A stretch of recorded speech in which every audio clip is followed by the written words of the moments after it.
Right, so let me share my screen, and I have a PowerPoint to kind of guide us through the ministry scheduling training. The agenda will be, I'm going to buzz right through user registration, but we'll start and talk about the service week concept, setting up the mass schedule, and generating the schedule, and we'll highlight a few things that are coming down the pike as well. So we all know about user registration by this point. The information for gaining access and having your administrator approve you is all within here. So that's enough on registration. Let's go to service weeks. So we defined service weeks from Saturday to Friday. And the idea behind this was to prevent someone from being assigned both on a Saturday and a Sunday of the same week. So because we do it this way, when you enter in a busy week, the person is busy the whole weekend. So if they're really only busy on Saturday and they have a preferred mass time of Saturday and Sunday at 8 o'clock, it's still going to keep them busy for the Sunday. So we are looking to change that, and we're looking to go to specific busy days. And this will also allow us to do weekday mass scheduling as well, which we really don't do today. So busy weeks can also be entered on the member portal by the parishioners themselves. So we'll take a look at that. I'll go in as me on my member portal and show you how that works. Committee maintenance. So the first thing you're going to need to do is define the ministries that are going to be scheduled. So lectors, Eucharistic ministers, altar servers, ushers, greeters. You can have as many as you'd like. The main three typically are altar servers, Eucharistic ministers, and lectors. There's a little drop-down box to indicate that this is a scheduled ministry. And then once you've got that committee set up, you can start adding members to it. But I suggest here at the bottom that we hold off until we get the mass schedule created. So we're going to go through that. And I'm going to jump into the system. I just want to highlight a few things, and then we'll jump into the system. So we set up the mass schedule in service maintenance, which is under the scheduling tab. And this is where you will define, I need 3 altar servers, and I need 3 Eucharistic ministers and 1 lector. Whatever those numbers are for you, you'll put them in, and they can obviously be different for each mass. So if you have a really early morning mass, maybe with less folks that attend that, and you only need 1 Eucharistic minister, you can specify that for that mass. In member maintenance, we add people to the committees through the committee tab. And you'll go in and you'll click add committee, and then when the committee tab comes up, you'll select from the drop down their preferred mass. And you can also check family scheduling, which basically tries to schedule families together, but it's not a guarantee. What it basically does is it prevents family members from being assigned to different masses in the same week. And the way it works is it grabs a person for a particular slot, sees if they have family scheduling. If they do, it goes out and tries to bring in the family members and place them in the mass. But if they were the last person being assigned to that mass, there's no other spots for the other family members. So it won't remove that person. It leaves them there, and they will serve without their other family members. And those family members will not be assigned to another mass. So that's kind of how family scheduling works. We do have, if the family wants to be and only wants to serve together, we have this new feature called ministry teams. And the way these are set up is by putting a label in the committee position. It can be any number of characters, and you just place this label on each of the members that are on the team. The couple of things, we obviously have to have 2 people, a minimum of 2 people to be on a team. So a husband and wife could be on a team. And then the key thing here is it does have to be for the same mass, the same preferred service. You can't just set up, if a family or a couple of members are serving, okay to serve at 3 of the masses, you can't set up one team for them across the masses. It has to be different for each of the masses. So I put Smith, Smith 2, Smith 3, if those folks wanted to serve together at 3 different masses. That kind of, one of my parishes ran into that just literally this week. We couldn't figure out why it was doing what it was doing. So that's a caveat there. They will only be assigned together if someone on the team is busy. The whole team is busy. So that's kind of the way that works. So before we get into generating the schedule, let's jump out to the system. Brother's slacking me there, so we'll go to San Diego and St. Pius. So let's go in, and first thing we're going to do is we're going to set up the committees. And you guys have your religious ed committees, but we'll say new committee. And I'm assuming you guys will do lectors. So I'm going to do that, just set that up and say yes, it'll be available for scheduling. I'll save that. So you'll just come in here, and obviously there's no members on it. That's what you'll see on the member tab. But you'll come in here and you'll do that for the other committees that you want to schedule. Then we come over to scheduling, and here's service maintenance, and we can add a service. What's your vigil, Bill? 5 p.m. on Saturday. 5 p.m. Okay, so we'll say Saturday. Like the time. Oops, went too far. And the date. And we'll save that off. You'll notice the inactive button too. If you have seasonal masses, you can get them all set up. And if you have more masses in the summer or more masses in the winter, you can, shut them down for a particular schedule and then reactivate them, and that can be helpful. Let's add one more of the masses, then you guys can do the rest. What's the next one? 7 a.m. 7 a.m. Did I hear that right? 7 a.m. Correct. Yes. That's a nice early mass. I like early masses. Great. So you guys can again fill in however many you have. To actually set up how many of the ministers we need, we'd go into view, and then we'd add the minister. Now, obviously, the only one we have out there right now is lector, and you'll basically just fill in this first one that says count. So if you have shared lectors, you can put in 2. If you just have 1, that's fine, and you would just save that off. And I'm going to do that for the 7 as well. And so you'll come in, fill this in for Eucharistic ministers and altar servers. And then let's go over to family search. And who is a elector in your parish? What's the last name of the lector? Contreras. Leilani. Contreras. I'll be helping Rudy and Contreras. Contreras? Sorry. Contreras. Hugo? And which one? Alexander Ramiro. Ramiro? All the way down. Ramiro, right here. Okay. Esteban. Is it Junior? First one. This one here. No, first one. Okay, excellent. So the way we're going to add Leilani to the committee is we'll click on her and go into member portal, or I'm sorry, into member maintenance.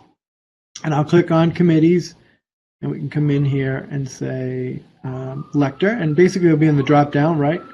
So I'll grab lector, and I'll say, I'm sorry, there's an ambulance going by. Always happens, especially when we're recording. Then we'll select the preferred mass. Is maybe she 5 or 7? 7. We'll say 5 for now. And then we can select yes on family schedule. The other fields here, month, week, if you have someone that only would like to serve the first week of the month, you could select number 1. If you have someone that only wants to serve the 4th week of the month, you can select 4. If that's really not, there's no restrictions, you don't have to put that in. Max per month, it's really max per schedule. It really should be relabeled.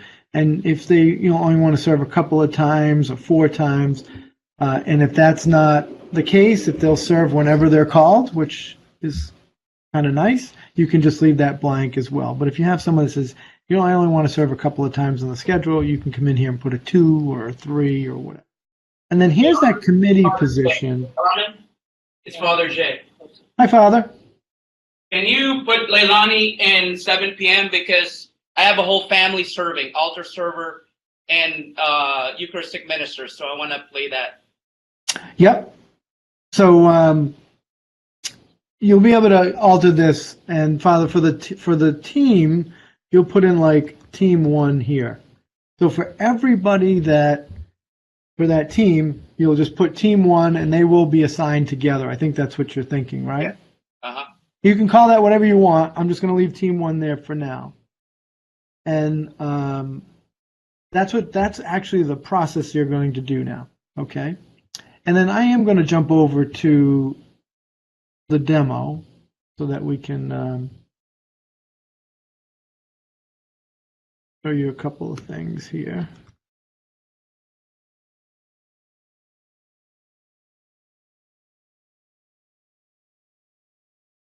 So in my demo, I have a bunch of masses here set up. And on the committees, you'll see I also have a bunch of committees set up. I have altar servers, I have Eucharistic ministers, and I have lectors down here. And when I come in and generate the schedule, it produces it right on the screen here. And you'll be able to go in and delete or make changes to this. You can also, if you have a special mass going on, the bishop's coming, and maybe you need 6 altar servers that day to help. You can come in here and add specific slots for that particular mass. Now, when we generate the schedule, and I'll just come over here to highlight some stuff here, you can do a 1-step or a 2-step.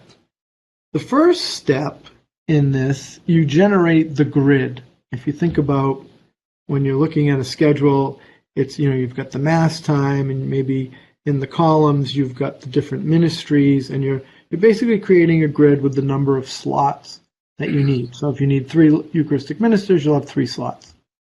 And usually our parishes are creating 3-month schedules. I do have one parish that's kind of doing it 1 month at a time, just kind of getting used to the whole process. But typically they do a 3-month or, a 12-week schedule.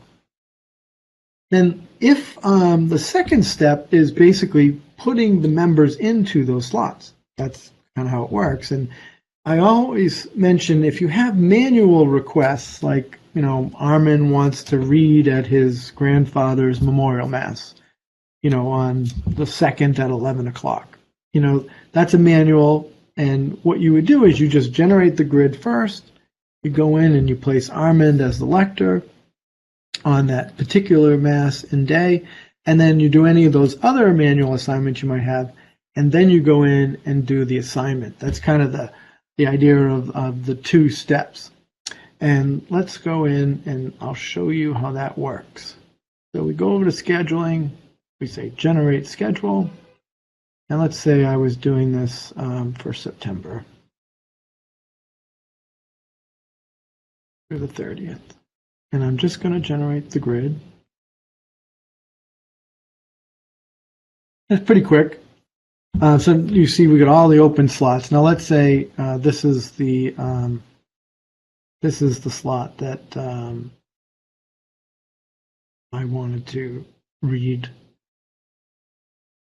grandfather. I would come in and I can select from any one of the lectors. In this particular form, it doesn't qualify or filter based on preferred mass time.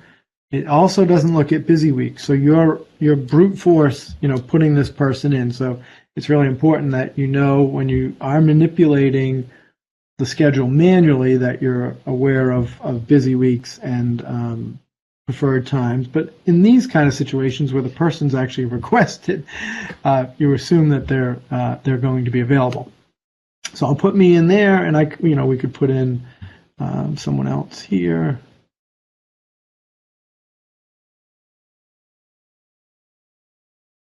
And that's how you do those manuals. And then once those are done, you could come up and you will do generate schedule. And again, I'm doing member.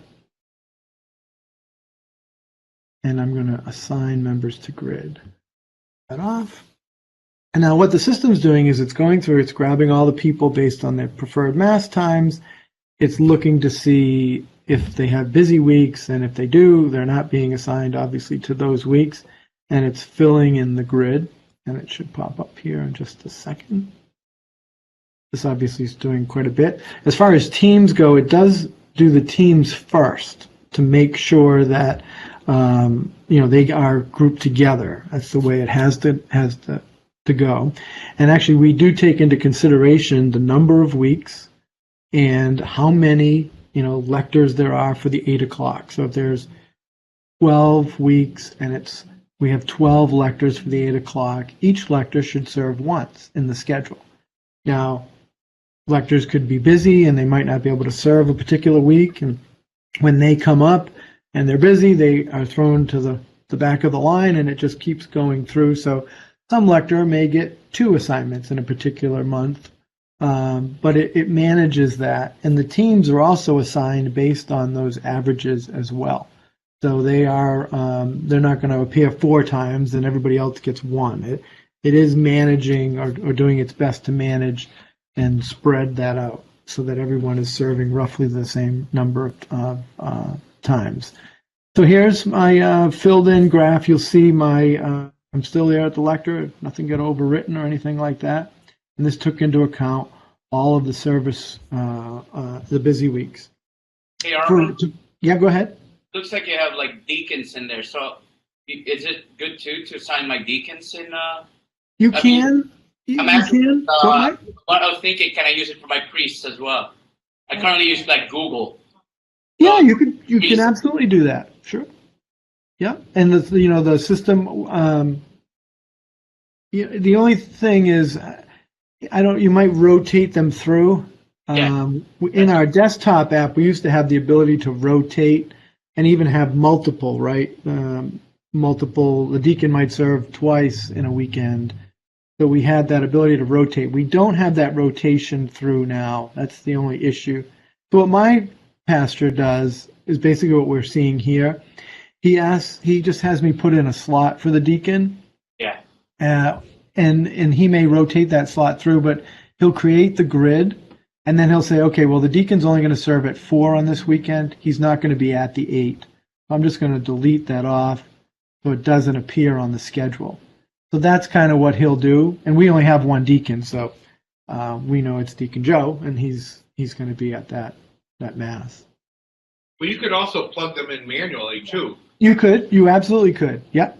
If Father had a list of what the schedule is going to look like, they could be put in manually. That's exactly right.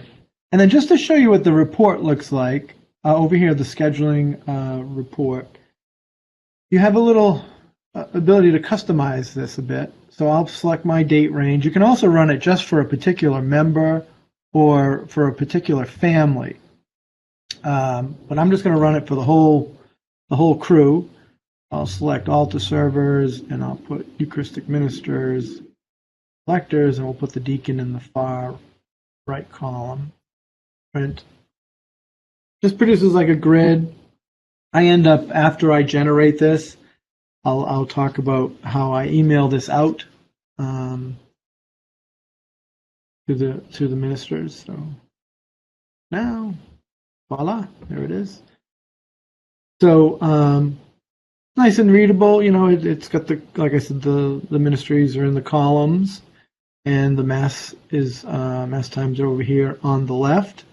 And this will produce a PDF, and when we produce this goes into your downloads folder. So what I would do is, if I was going to send this out to all of my servers, I would come in and I would select altar servers, and I would select Eucharistic ministers and my lectors, which is further down. And I would hit email. So now I'm just emailing those 3 ministries that I picked, and we could say I say Parish of St. Mark. I'll say Q4 ministry schedule attached. Please find and I would go to my downloads folder, and there's my file. Now, obviously, I've run this a few times. That's why I have schedule 39, and it's attached. And I would send this out, and everyone would get it. For those that don't have email, if you have folks that don't have email that are serving, you can come over to mail labels. And we actually default this exclude families with email. So the folks that you already emailed won't get a copy of this in the post. And it'll only print 1 label per family. So if there's, 2 Eucharistic ministers in a family and an altar server, it's not going to send it 3 times. It's going to send 1, and you produce the mail labels, and these are the folks that didn't have email in those committees. So that's how you kind of distribute that to them. We also, we post this on our website as well. We post the schedule on our website. So folks can go to that. They can also, if you start using Member Portal, they'll be able to see the schedule. In fact, I said I was going to show you Member Portal. So I'm going to log in as me. Personal account. So I can attach the portal into my website, like a link to it? Yep. So for the portal, we invite people to it so that we really obsessed with security, and we don't like the idea of allowing people to come in and try to register for the portal. They can register as a new family. I think we've talked about that a little bit, where we capture basically the top of this screen right here. We capture this information, and they go in as a new register. But then the idea would be to invite them to the portal, and they come in or they click on a link that's specifically created for them, and then they'll put in their password, and then they'll have access to it from that point forward. And I can update, obviously my family information and my member information. And if I click here, I can come in, and this is where I can put in my busy weeks. So if I'm going to be out with you guys, on October 1st, actually I'm already assigned on the 30th, so I'm going to have to find a sub. How do you like that? But I could put, San Diego trip. And had we already not generated the schedule, it would have blocked me from that. I can also come in to the schedule and see just my schedule. So this is when I'm scheduled to serve. And I can also see the full schedule as well. That's a quick look at Member Portal. One of the things we're going to do, and I think my next slide is about coming attractions. Actually, I highlighted in the deck about emailing and creating mail labels based on the committee list. So I just put into words here what I just showed you. And we highlighted Member Portal as well, where I jumped into my account. We have also service reminders. So every Thursday afternoon, actually, I think it will be 11 o'clock your time, a.m., we will send out to everybody that signed up for Mass this weekend, we will send out a text or an email based on their preferences. And it says, Dear Armand, you are scheduled as the lector Saturday at 4 at St. Mark Parish. And today it says, if you are unable to serve, please try to find a sub. What's going to happen in the not too distant future, hopefully before, my goal is to have this done for Q4. We're going to have a request a sub feature. So when someone gets that text, if they say, oh, gosh, I can't serve this weekend now, they can click on the link and it will bring them to Member Portal and they'll request a sub. And then Gabriel is going to go out and contact all of the lectors, in this case, all of the lectors that are not reading this week. It'll ask them if they can help. And it won't filter based on their preferred service. It will just say, Armin can't serve at the 4. Can you help? Because maybe, even though they might read at the 11 regularly, they might be able to do a 4 on a Saturday on any particular weekend. So they might say, yeah, you know what, I can help out, and they can jump in. So we don't want to limit it just to the folks that say this is my mass, to give us a better chance of actually finding a sub.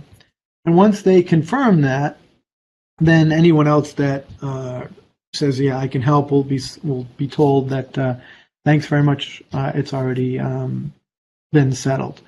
So it's the first one to confirm gets that particular opening. So we're really excited about that. We think that's going to be good.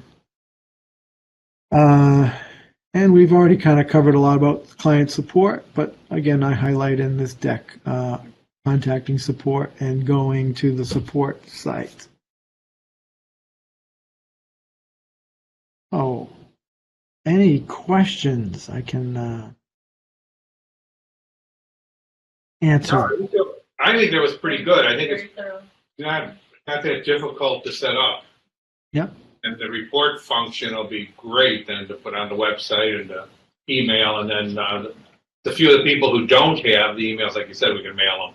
Yep, exactly. And I think, I do this for my parish. So, I'm into it in terms of, we do a lot with this. We've really tweaked this algorithm, and I want feedback too. If you guys get in there and you say, whatever, I'd really like it to do this. Can it consider this? We want to hear those things, and we're always trying to improve that. I think that the sub feature will be good because I know other programs do have that, and that really helps out. Yes. Don't have to start calling. Exactly. I mean, especially if the person's ill, right? And the last thing they want to do is get on the phone or on their email when they're not feeling good. So. Well, that's great. Awesome. Well, I'll send you guys the deck. Okay. And if you have any questions as you get going, I know I left a bunch for you to set up, but as you get into that and you start setting things up, reach out and let me know. Great, and I will email you later today and for a quick call. Yeah, that sounds great. Okay, guys. Thanks.